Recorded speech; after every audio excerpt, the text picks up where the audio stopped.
Halid Bešlić i njegov non-stop band, jel' tako? Halide, dobar dan. Autostop, ja. Autostop, non-stop. Ja stalno gledam kako vi svirate, vi ste band non-stop, jel' tako? Dobro večer, dobro mi došli. U stvari već je, ja mislim, produžio dan, pa je i dan.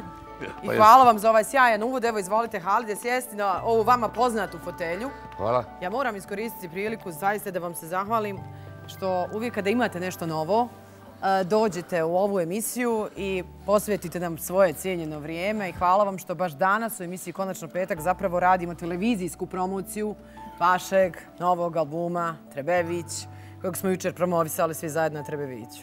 Pa jučer je bila promocija, a danas je prva promocija u televiziji. Dakle, u emisiji. Jučer su bile zaista sjajne reakcije, svi smo bili prisutni. Da li su se vama slegli dojmovi, da li ste zadovoljni kako je to sve proteklo? Evo, vidjeli smo malo prije u prilogu Muhameda Mizića neke izjave vaših prijatelja, poštovalaca, saradnika koji su došli. Zaista je bilo impresivno jučer. Pa drago mi, pogotovo kad se pitanje kolege, drago mi, ko je došao, nisam ništa specijalno zvao. Nisam zvao nikoga, nego kolege su uvijek pozvane, to se zna, pa ko može dođe, dođe. Ali sve o svemu bile raje iz mog okruženja, iz mog druženja sa njima, dakle ljudi koji nisu uopšte iz muzike ili bilo čega, a bilo je ljudi iz posla, što mi kažemo. Tako da je sve bilo, sve o svemu, vrlo simpatično. Najvažnije je da sam vidio da je, sam ja dugo bio na žičari, jednostavno nisam imao ni vremena, ni ovo, ni ono, a sam vidio prelijep objekat koji je zaista Jeste se jučer prvi put vozili žičarom? Prvi put sam vidio uopšte, ja sam znam sve, ali nisam bio, znaš, jednostavno nemaš kad. A prvi put se vozio nakon možda 40 godina. Evo, dok nismo krenuli u razgovor, da ne zaboravim, dakle, poštovani gledalci, danas nagrađujemo i vas. Javite se na naš Facebook page, Konačno petak, i imamo 2 poklon CD-a za naše najbrže gledalce koji tačno odgovore na pitanje. Jedno vrlo jednostavno pitanje, kako se zove novi album Halida Bešlića. Tokom emisije vjerujem da će mi kolege iz režije već javiti ko su dobitnici, pa možda Halid stigne evo i da potpiše CD-ove. Halide, jučer smo o mnogo toga zapravo pričali, dotakli se nekih stvari na samoj preskonferenciji, ali ja bih ja voljela da mi se osvrnete na ovu kratku televizijsku biografiju. Gledali ste pomno. Odlično. Pogotovo kad sam bio mlađi, prije 30 godina, prije 25-30 godina. Sad hoću da kažem, uopšte, na koji način posmatrate to vrijeme koje je za vas? Toliko dugo ste na sceni.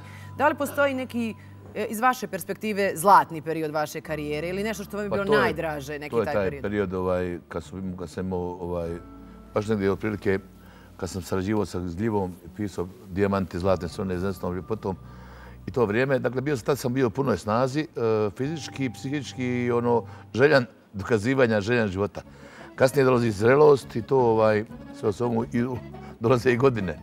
A godine su nekome terete, nekome dođu, meni su nekad budu i terete, nekad budu i nešto što ja znam što je potrebno. Da, zapravo ovo je taj period kada ste sarađivali sa Nazifom Gljivom. Tada su se spotovi nekako snimali, čini mi se ovdje, jel da? U ovim studijskim prostorima. Baš ova, sad Dvara Dijamante, ovo je bilo u emisiji Toplisna Adrelista. Tako je. To je tako sjećam.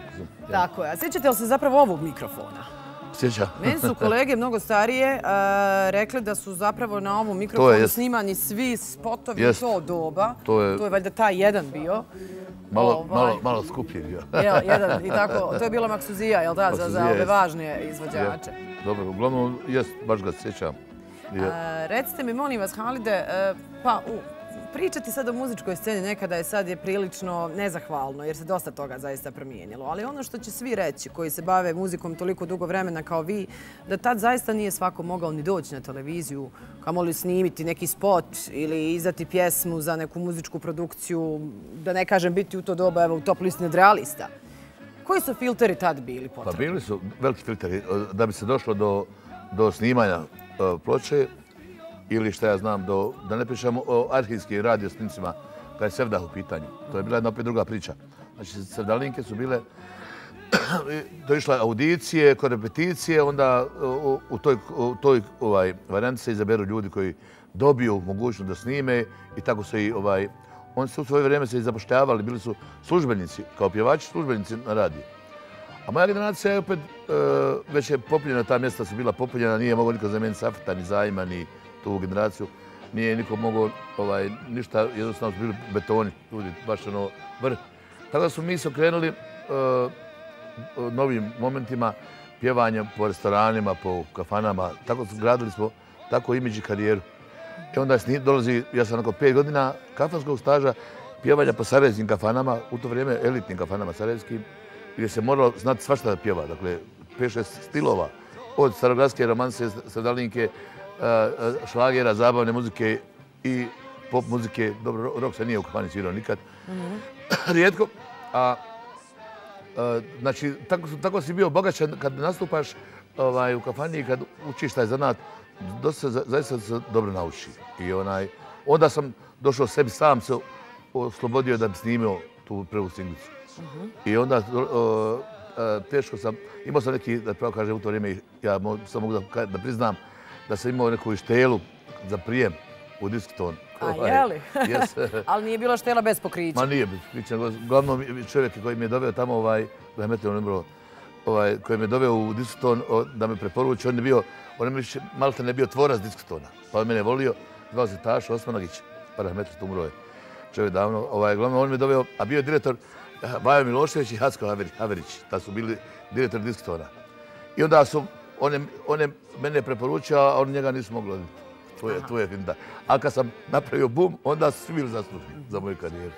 I to je tako bilo. Ali teže je bilo dakle doći do snimanja, ali kad snimiš i pojaviš se u jednoj emisiji, pogotovo kad je imala onda jugoslovenski karakter. Milionski preglede. Onda si prošlo, lakše je bilo puno doći do etera i nego danas moraš snimiti 200 emisija da bi te ljudi čuli.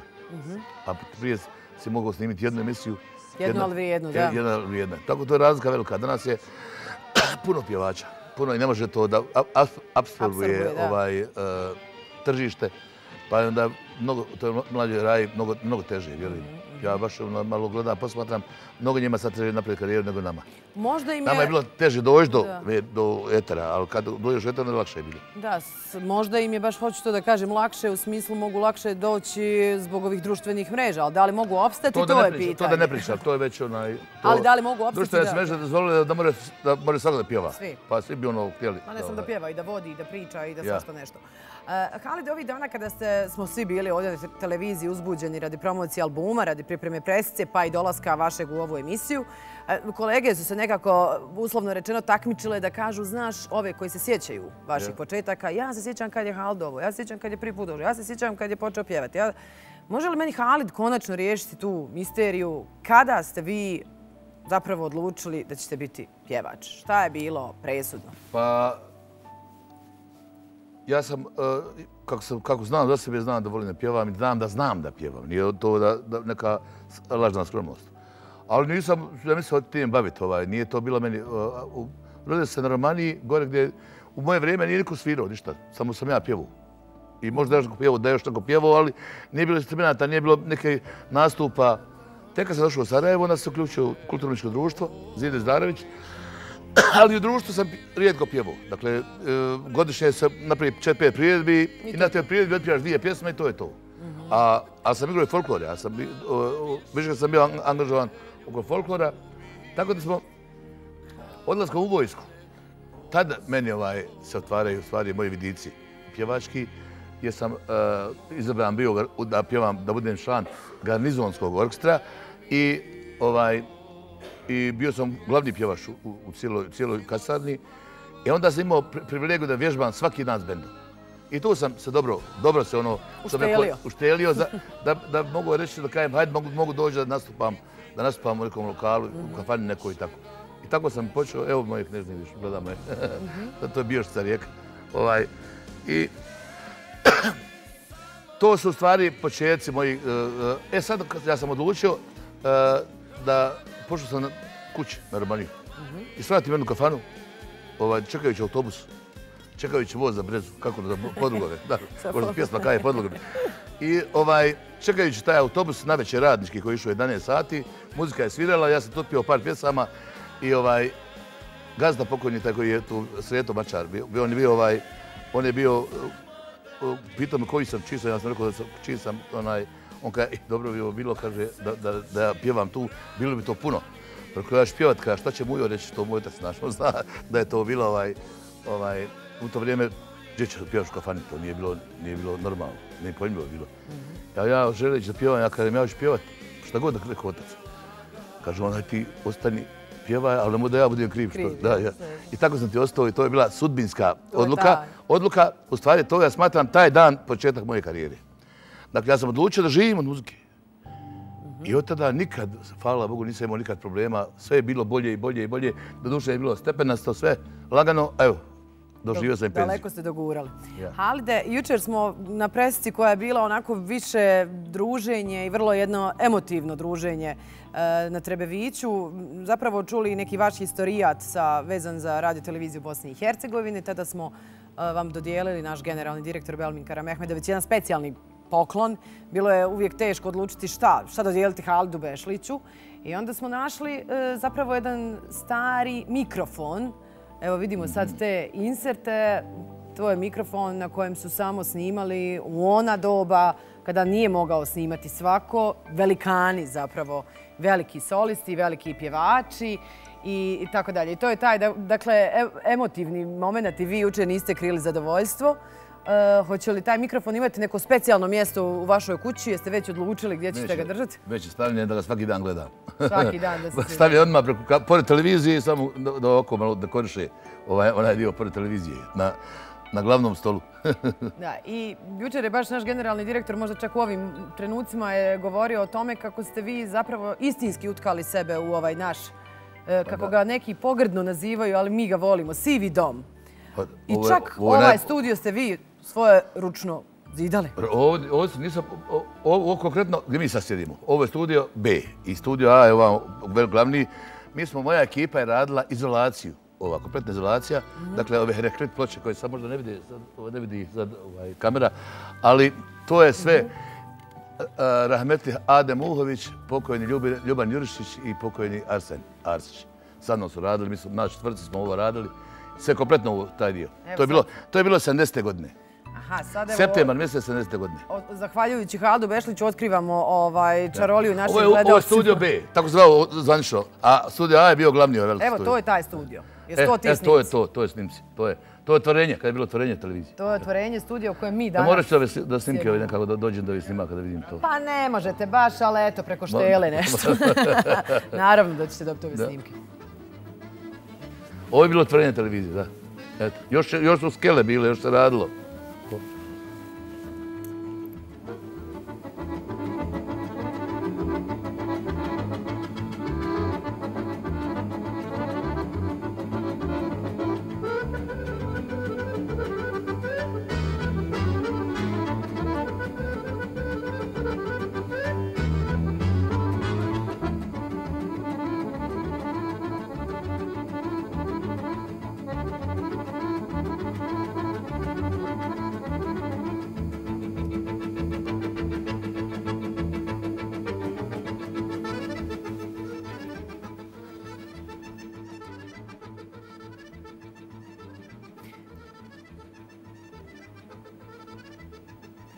Evo kako sad izgleda taj studio nakon toliko godina. Halide, sad vidimo nasmijana lica radnika koji su uvijek vrijedno radili, ali kako vi gledate na vrijeme nekada i sada? Da li su to zaista bila neka sretnija vremena ili ipak svako vrijeme, svaka dekada donosi nešto bolje? Pa ima, ja ne znam, ne mogu sastaviti ulogu ove mlade raje, ali mi smo u ono vrijeme, ja sam tad mlad, jednostavno drugi je to osjećaj, kad si mlad čovjek, onda ti je sve interesantno što treba da bude neka budućnost.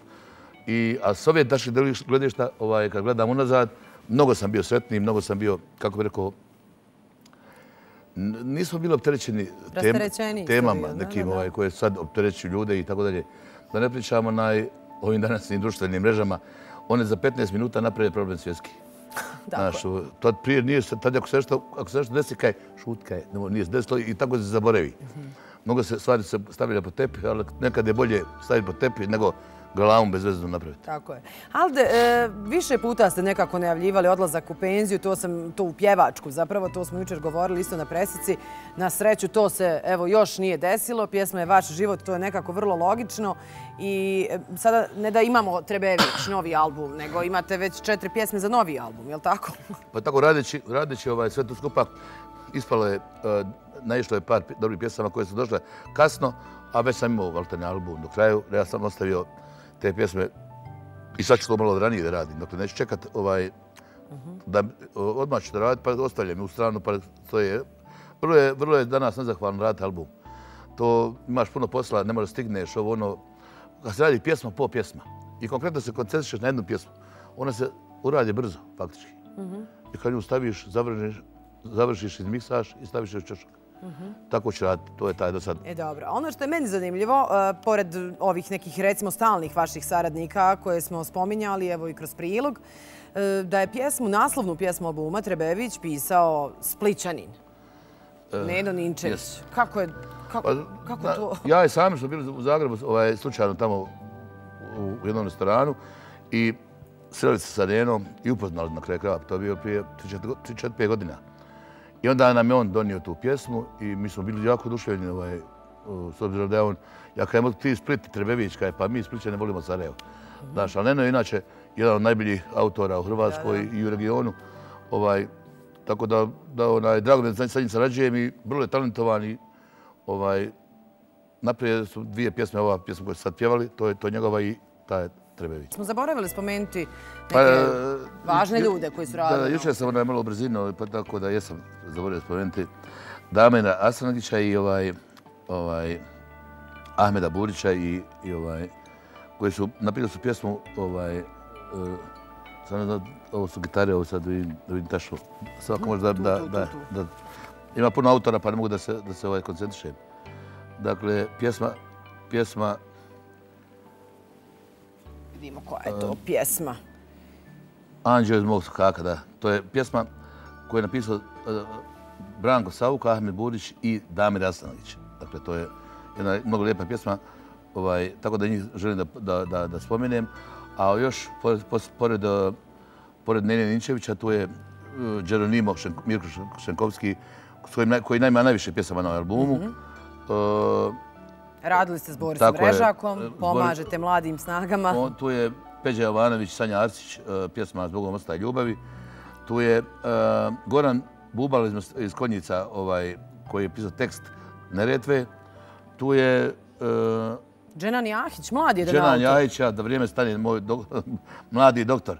Dženan Jahić je inače prije 5 dana postao doktor medicinskih nauka. Tako je. Dečko mlad, talentovan i voli gitaru, voli ples, ali uglavnom to je važno da smo dobili dobrog doktora.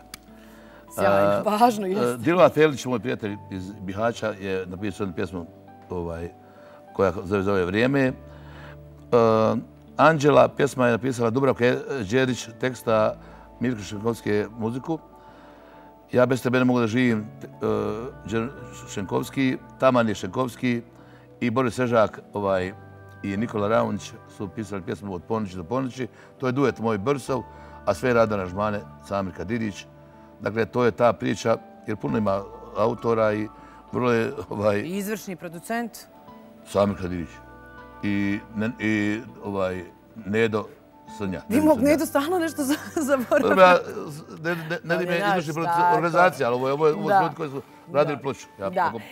Ali evo javljaju mi kolege da smo već dobili, da nikada više komentara nije bilo, da su CD-ovi otišli u rekordnom roku. Admir Muljabašić i Ajna Huremović su među prvima tačno odgovorili na postavljeno pitanje. Dakle, kako se zove novi album Halida Bešlića, pa vas molim da evo im potpišete.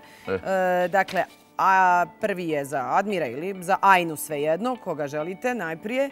I evo ovako ćemo čestitati našim dobitnicima ekskluzivnom programu BHRT-a. Halid Bešlić vam poklanja. Jedan za Ajnu. A ovo je kome? A ovo je Admiru. Aha, Admir. Jeste. To je Admiru. Za sjećanje. Imamo mi još jako puno tema za razgovor danas. Znate, Halid Bešlić ne dolazi često i da ga moramo iskoristiti, ali prije nego što nam otpivate još jednu pjesmu, Neretvu, ja ću vas zamoliti da samo kratko prokomentarišemo. Ne znam koliko ste svjesni, da li ste znali uopšte da je jedan mladi bihaćki bend, Barbarella band, obradio vašu pjesmu na jedan specifičan način. Jeste čuli? Nisam. Ajmo onda čuti.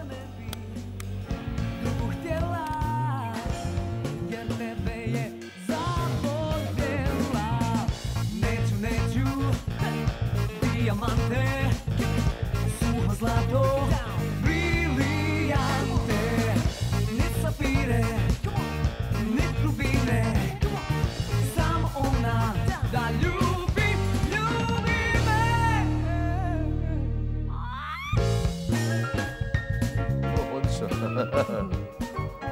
Bravo, bravo.